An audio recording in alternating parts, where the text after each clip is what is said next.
Good evening. Welcome to the QCIS channel. Where on this channel, you get a daily dose of science, technology, engineering, and math.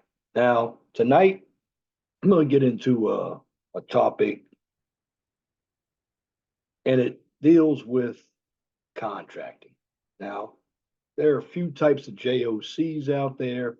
There's job order costing, and of course, there's job order contracting.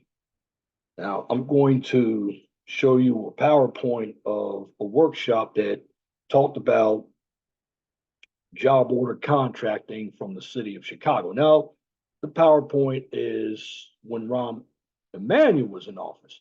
But first, before I do anything, let me share my screen. Let's get to what job order contracting is. Now, again, this is from Caltrans. If you're not familiar of what Caltrans is just like NDOT. It's the California Transportation Department. Now, when we talk about a JOC, you're going to hear that acronym a lot in the Department of Public Works. You're going to hear a lot of it in some type of government agency, acquisition, procurement. This is where you're going to hear that term job order costing, job order contracting. Now, basically, when we talk about a JOC or job order contract or job order contracting, it's an on-call construction services contract where construction work and performance is determined by issuing work orders with the contractor during a fixed period of time. Now, in the IFB, known as the invitation for bid, contractors competitively bid on their adjustment factors on each item listed in the fixed unit price list. Now, what do I mean by fixed unit price list? Well, we're dealing with item numbers, unit price, and I'm going to review different types of contracts next video when we talk about lump sum and unit cost. Basically, anything with a unit price, we deal with a price per unit. Now, again, getting back to the topic in hand, when we utilize the fixed unit price list, we have something that's stipulated in the unit price, and that will be used to price all work orders. So, in other words, let me review what I just said so it all makes sense.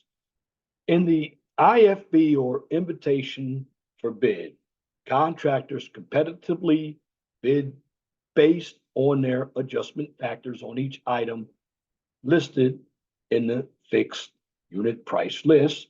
Because it's a stipulated unit price, it's going to be utilized to price all work orders.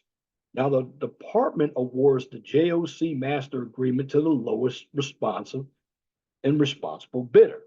A JOC master agreement is 12 months with the option of extending up to two 12-month periods. Work orders are then issued as an individual construction contract, which identify specific locations and items of work. So here in this information that I'm providing you, you may find various documents and information that were developed by Caltrans to implement the JOC, of course, on this page. Now, of course, these documents and information are subject to modification.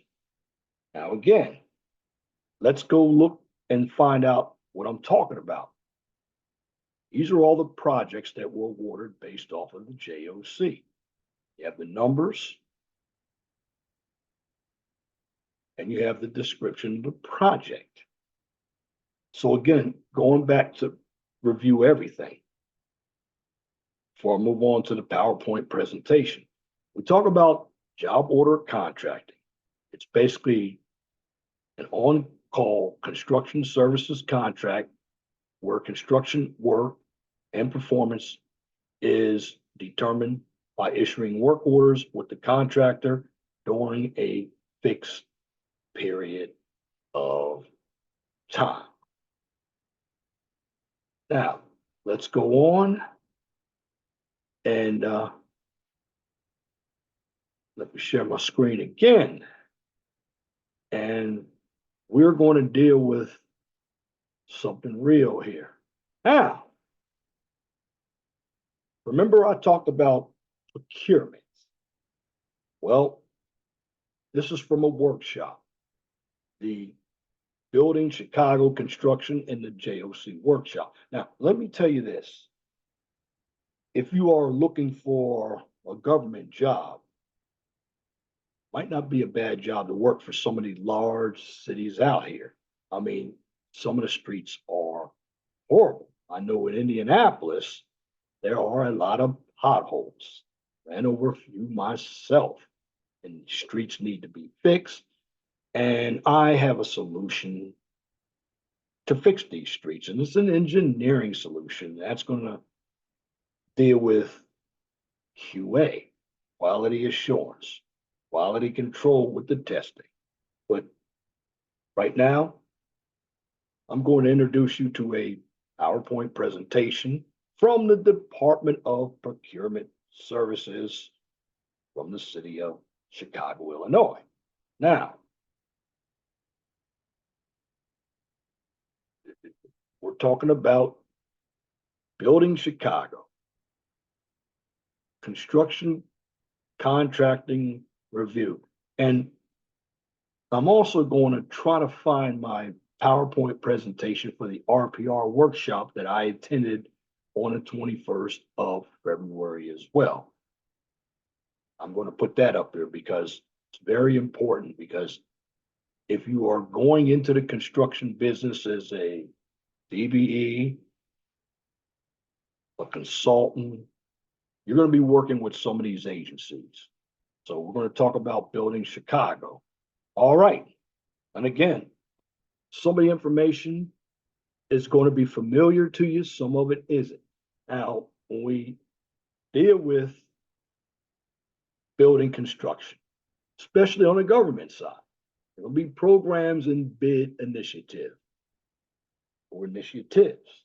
Now, we're going to talk about programs for SBI. That's the Small Business Initiative for Construction. Then you have the MBI, which is the Mid-Sized Business Initiative for Construction. Then you have the EEO, Equal Employment Opportunity. And then we have the Apprentice Utilization Bid Preference. Now, when we deal with the SBI, or the Small Business Initiative for Construction, the program goal, when this was put into place, was designed to encourage small businesses to participate in city-funded construction projects, generally under the $3 million mark in total cost. Now, you have key points. You have small local, or we can say 6-county businesses, they're exclusive bidders. You have 2 tiers, SBI 1 and 2, Small Business Initiative. Well, the first tier is a project that's less than 3 million, which is an SBA size standard. Now, SBA is the Small Business Administration. Then you have the SBI 2, project cost less than 2 million. That's a half SBA size standard.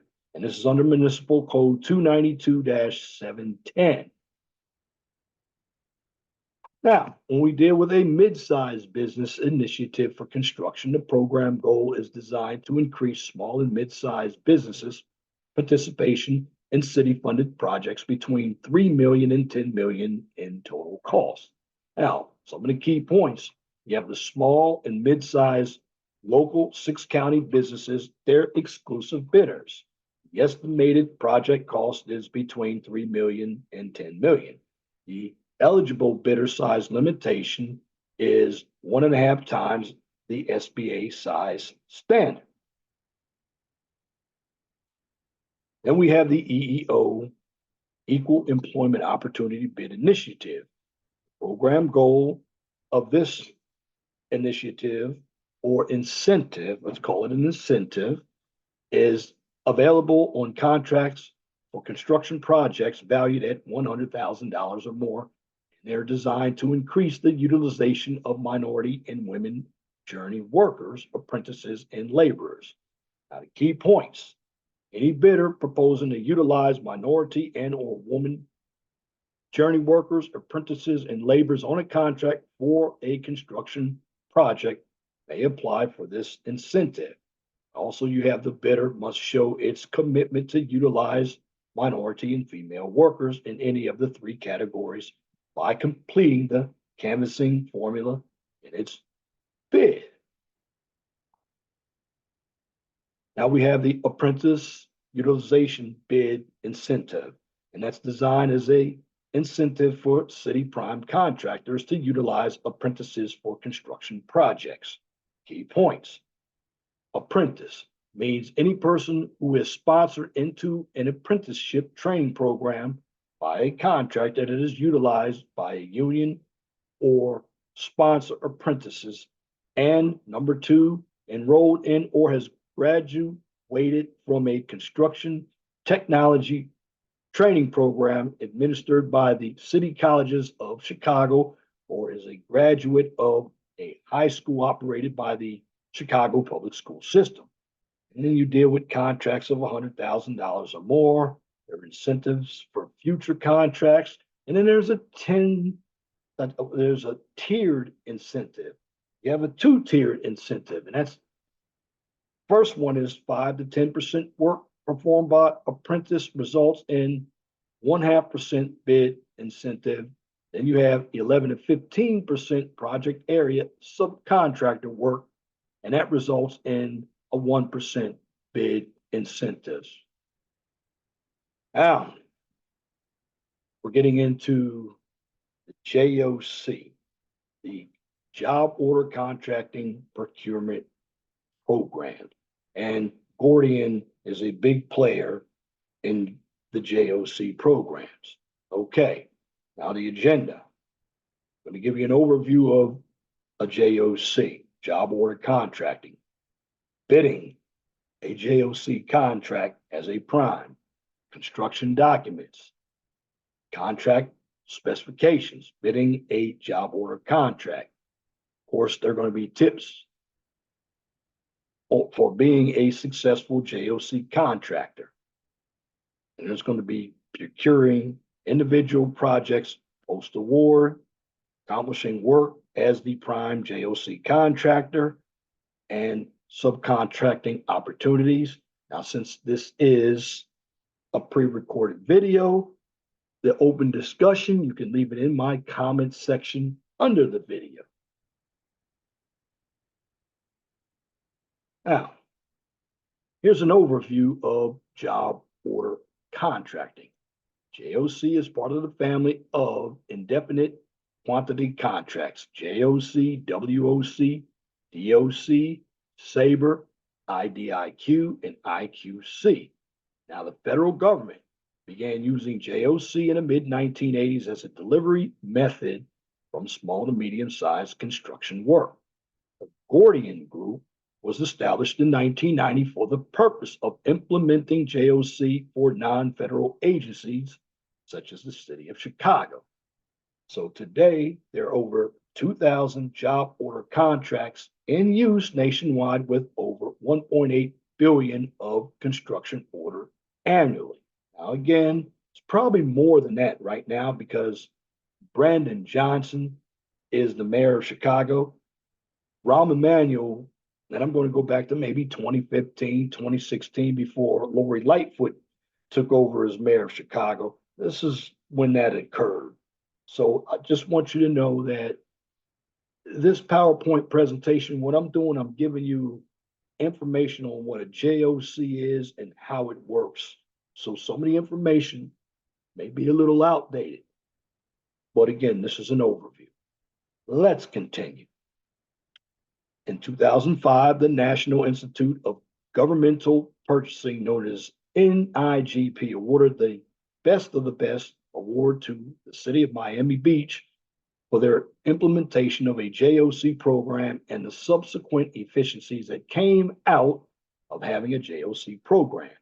In 2015, Cook County received a National Association of Counties award for their use in job order contracting. Again, here's the overview straight from the horse's mouth of JOC. Again, JOC is another delivery method for the city to procure construction services. And there's in-house trades, traditional bid, term agreements, job order contracting. So here's everything step by step. Got to identify a project. Then, for all those involved, there's going to be a joint scope meeting. Then there's going to be a contractor who's going to prepare a proposal. The proposal will be reviewed. Then there's going to be an issue PO, and that's going to be for the provision of an authorization to proceed, and then construction proceeds. Now, again, JOC is not meant to replace any procurement method. It's just another tool for the city to accomplish work. And it's not just Chicago, it's other cities as well.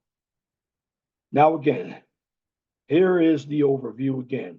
See, you have the prime contractor bidding the umbrella job order contract. So here's how it works.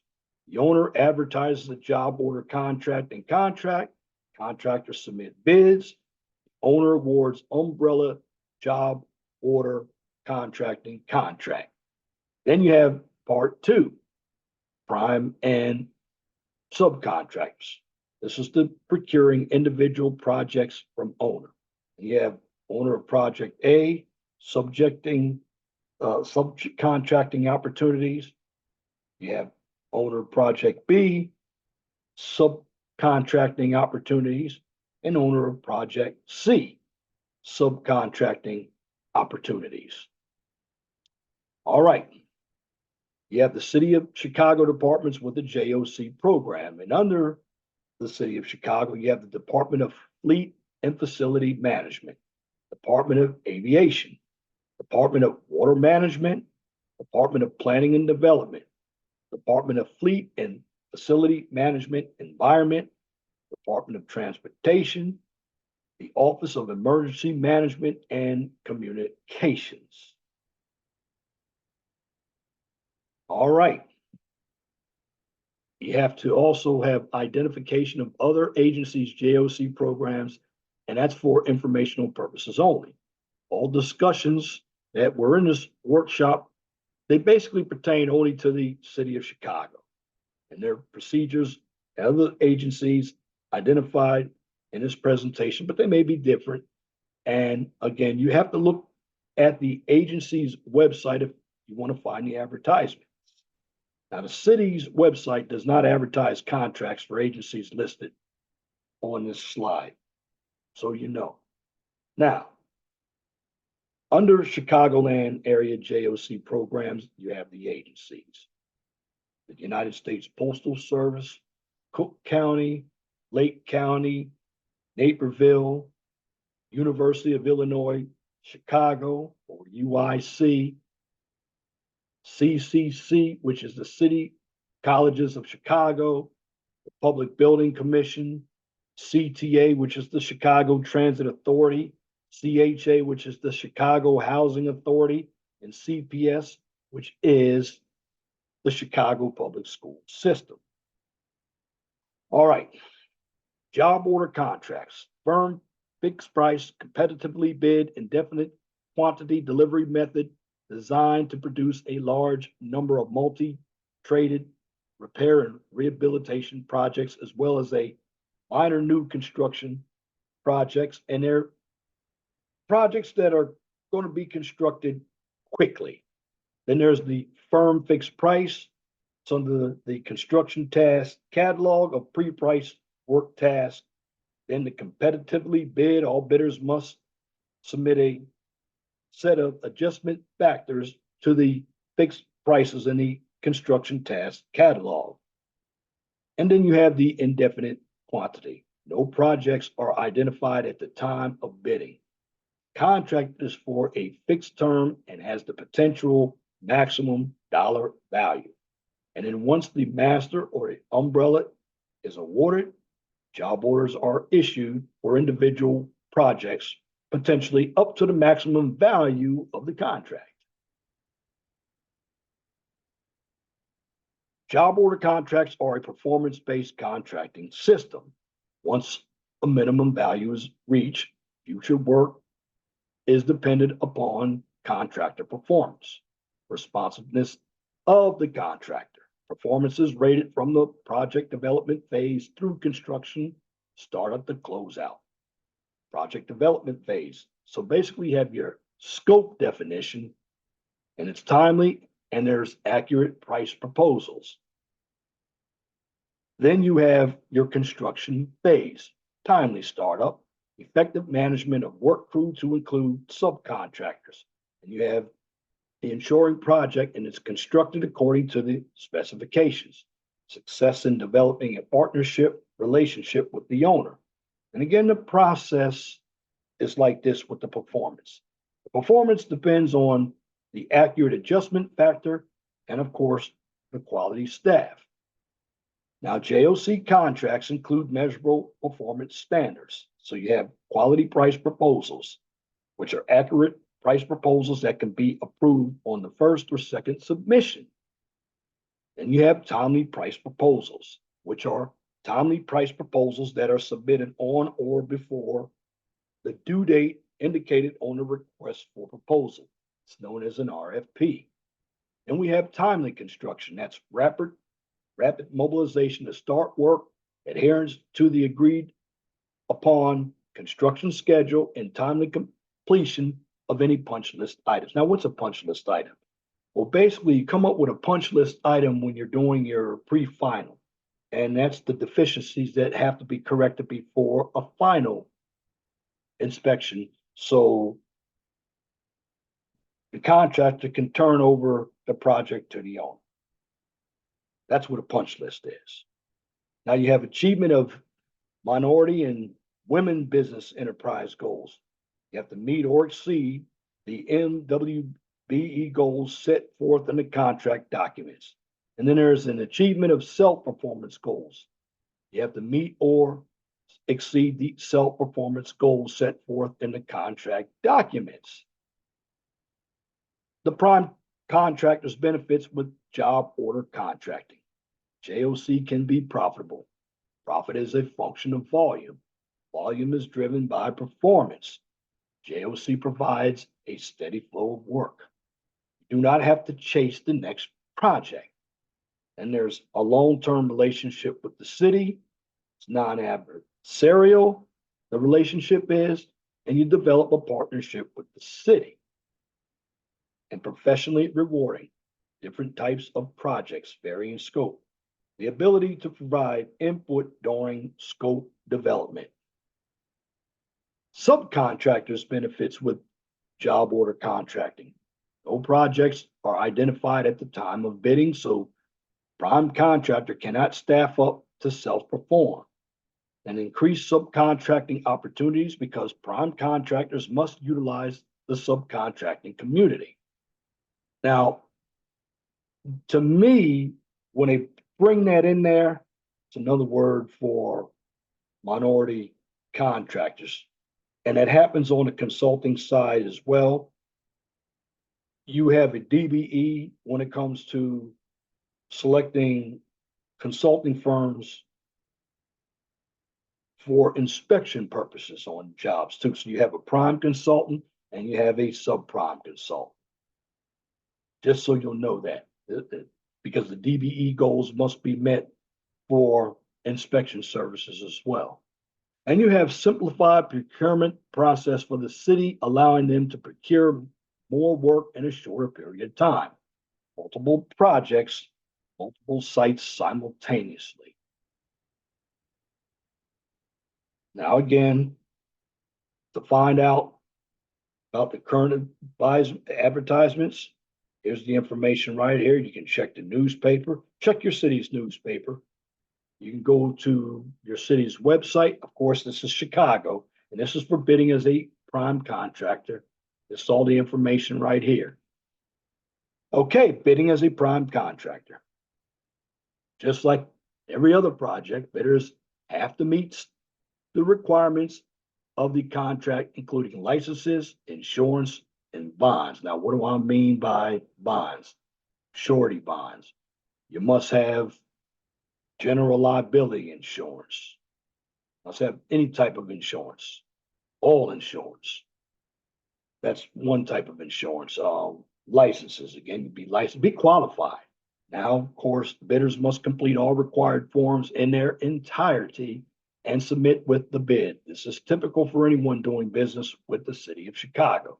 To be successful, bidders should bid correctly and have a high quality management team. And a JOC prime contractor must be able to manage multiple projects at multiple sites with multiple subcontractors.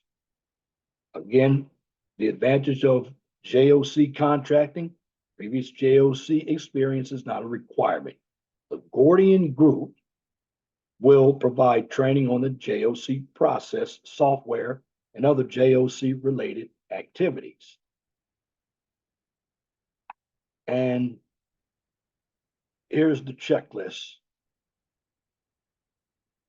Again, the JOC contract documents typically contain a checklist for documents to be submitted with the bid.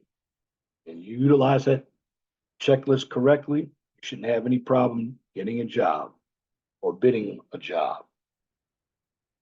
Now, bidding as a prime contractor. The contract documents consist of the following. Here's some of the books. Book 1, instructions to bidders and execution documents. Book 2, city's general conditions and JOC special conditions. Book 3, construction task catalog. Book 4, technical specifications. And book 5, client specifications. All right. Book 3 is a construction task catalog. And this is something different that you don't see in the DOT projects. In this book, you have pre-priced construction tasks. Now, when it comes to the specs, they're organized by the CSI. What is CSI? Construction Specifications Institute, and that's the master format. Now, the new format, which has been out for a while now, it's no longer 16 divisions with the CSI specifications. It's now 50. Also, the prices include local labor, equipment, and material, LEM costs, customized for cities, tasks, and standards. Technical specifications are in book 4, coordinated construction task catalog. Here's what it looks like. And the critical point is to realize you're going to get optimum savings and control. And it is essential that each construction task be tied to a concise technical specification, like here. 32, this is CSI. Tells you it's curbs, gutters, and sidewalks. Construction task catalog and technical specifications have a numbering system, and that's for your reference.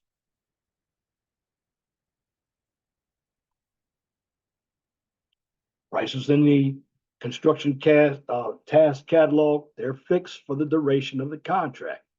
Contractor's adjustment factor is increased on a yearly basis. Fixed increase is based on CCI, which is published in the E&R.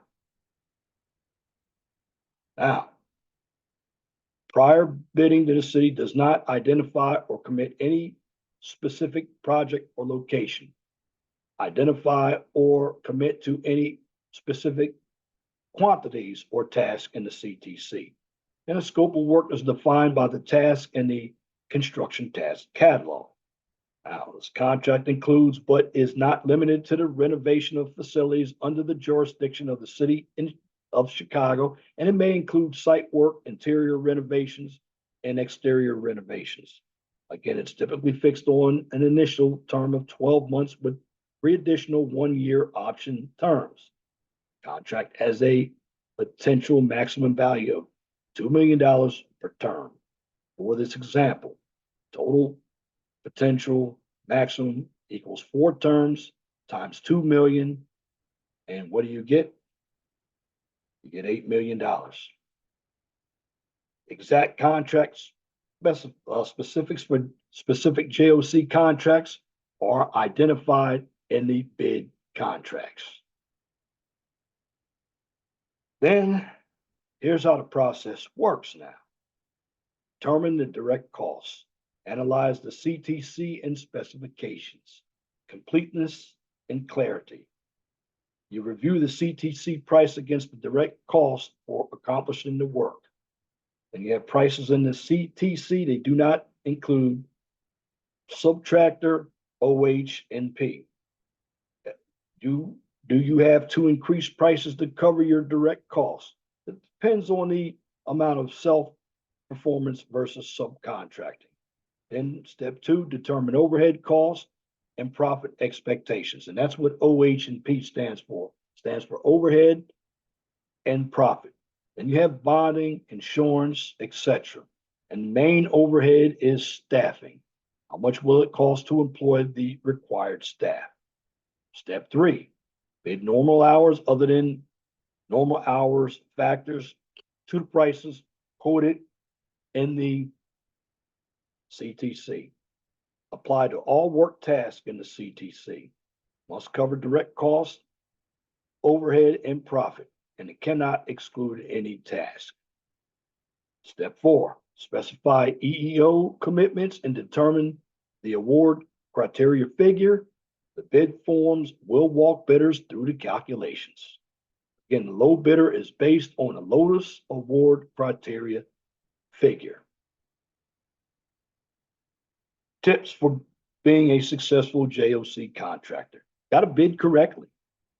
And you have to anticipate the type of work the city expects to complete using the JOC. Depends on the contract. Attend the pre-bid meeting. There are 4 slides detailing the work used under the previous JOC contract. Analyze the prices in the CTC versus your cost. Run sample projects. Determine factors required to adjust prices in CTC to cover your direct costs, overhead, and profit, and correctly assemble your staff. Because the bid factors and quality of staff affect whether or not a contractor can meet the performance standards. Now, the preferred method for analyzing the price in the CTC versus your costs. Well, what you do is select a comparable project from your files, more than one. Example, suppose you had a project that paid you $82,323. We're happy with $82,323. Well, you build a price proposal from the CTC factor at a factor of 1, no adjustment. Price from the CTC equals $75,746. So calculate the adjustment factor. Well, that's pretty simple. If you were satisfied with the $82,323 price, and that covers your direct cost, overhead, and profit, you would need an adjustment factor of 1.0868. Now, how did I get that? Well, I took what I was happy with, the $82,323, and I took my price from the CTC and divided it up, and that's how I got the adjustment factor. And again, dollar amounts and adjustment factor used in this slide, they're for examples only.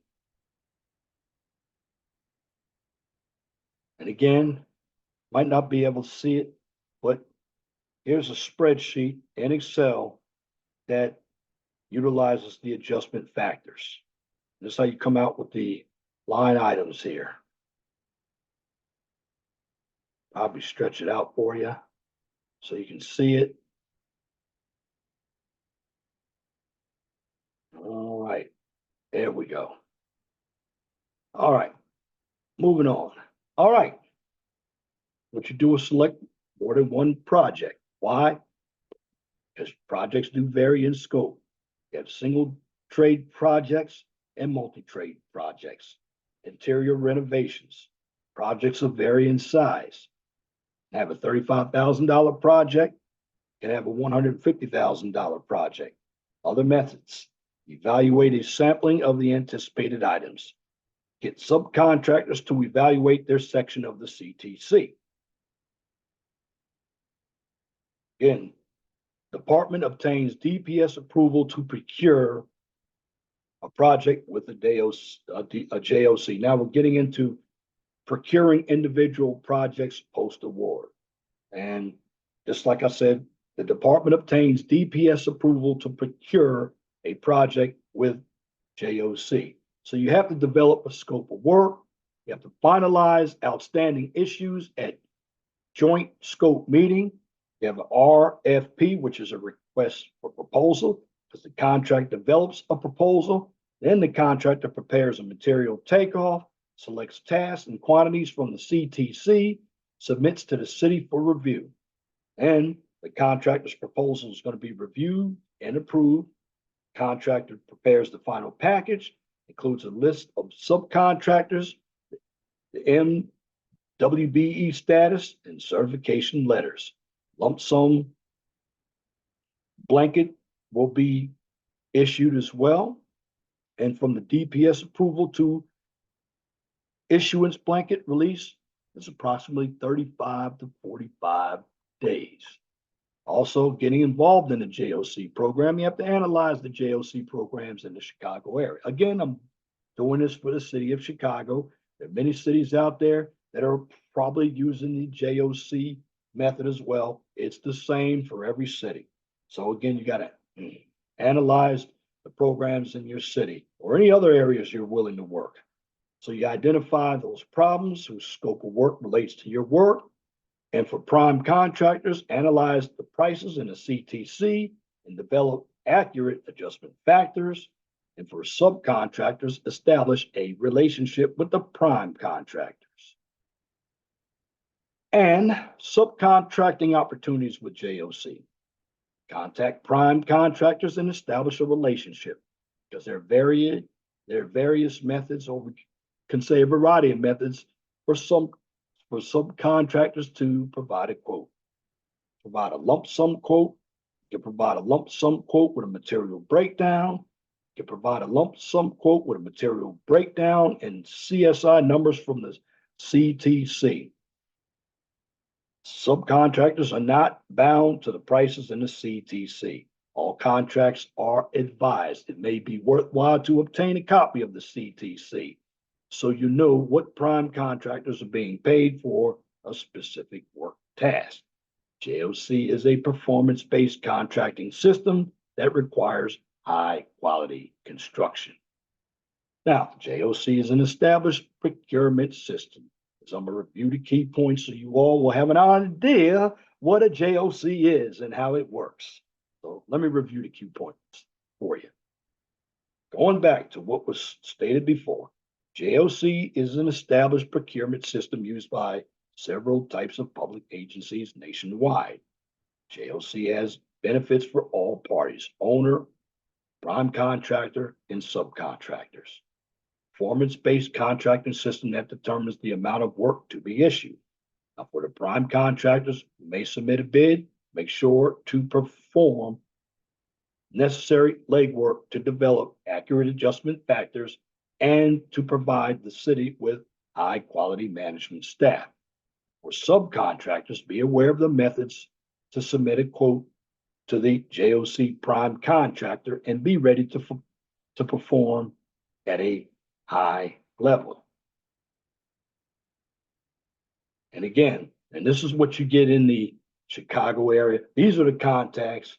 But if I want this project or the JOC process, my name would be on there as well. And if you have any questions about the JOC process or you see something that I missed, put it in my comments section under the video. Now, just moving on to this, the JOC process is a good opportunity for small subcontractors if they want to get into business for themselves or even small contractors. Because I will tell you this,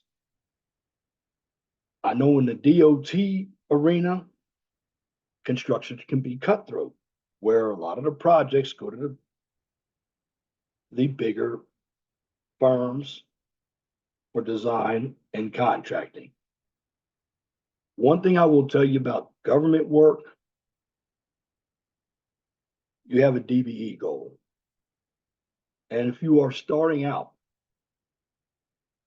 I would start out trying to get some of these small jobs here.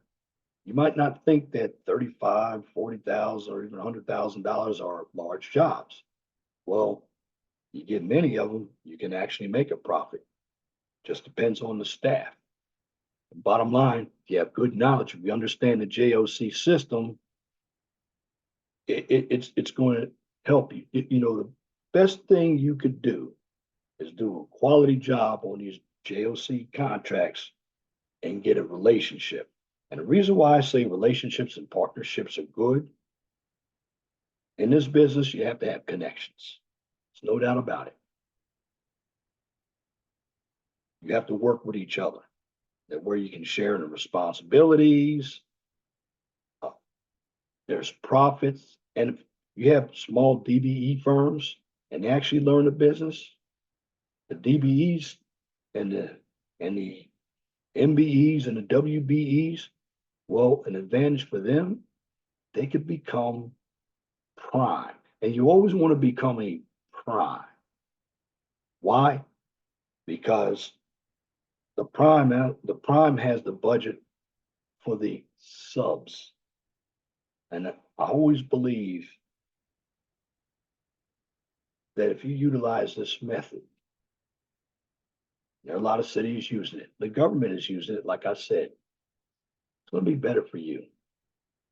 Certainly, the jobs are fast paced. Some of them are mid sized, some of them are small. But the bottom line, it's construction. And JOC is done by utilizing work orders from a unit fixed price list. That's what makes these advantageous. And you don't have to have any experience with the JOC process. In fact, I've just pointed it out to you. Showed you how to go through the process. It's a very easy process. Where you will mess up if you don't utilize the checklist and bring the right documentation. But that's all I have for the JOC process. Again, thank you for the city of Chicago. Every city is using it. So, again, tell me what you think about the JOC contracting process. From my experience, I do like it. And again, thank you for watching this presentation on JOC contracting. If you like what I just presented, please comment, share, and subscribe. And if you're looking for some political and some social content, you can go to my main channel, the 411 Talk Zone Radio Show as well. And once I record all of my videos from both channels, the 411 Talk Zone Radio Show and the QCIS channel, and find the videos up on my Twitter page.